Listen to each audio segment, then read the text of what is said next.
हम लोगों का सवाल है 8,000 का 5% कितना होगा। तो चलिए इस सवाल को हल करते हैं और देखते हैं कि 8,000 का 5% कितना होता है। तो देखिए इस 8,000 को यहाँ पर लिख लेंगे।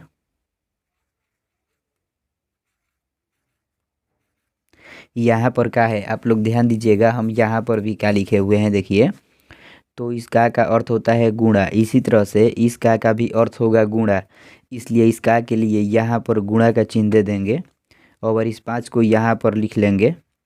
देखिए इस 5 के बगल में यहाँ पर प्रतिशत का चिन्ह है, तो हम यहाँ पर भी प्रतिशत के चिन्ह दिए हुए हैं देखिए।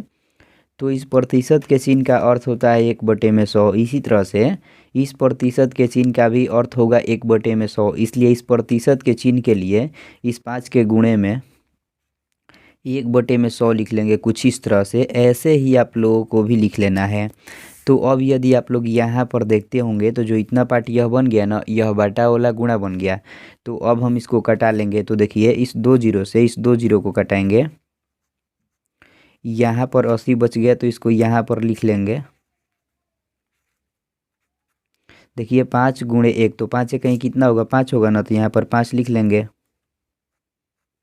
अब इस 80 में इस 5 से गुणा करेंगे। तो देखिए गुणा करने का सबसे आसान तरीका हम क्या करेंगे, इस 5 से इस 60 में गुणा कर देंगे। तो 5 8 कितना होता है 40, तो यहाँ पर 40 लिख लेंगे। लेकिन यहाँ पर एक जीरो है तो यहाँ पर भी एक जीरो बैठा देंगे, यानी हम लोगों का आंसर हो जाएगा 400। तो इस तरह से आप लोग भी इस तरह के प्रतिशत वाले सवाल को बहुत ही आसानी से हल कर सकते हैं।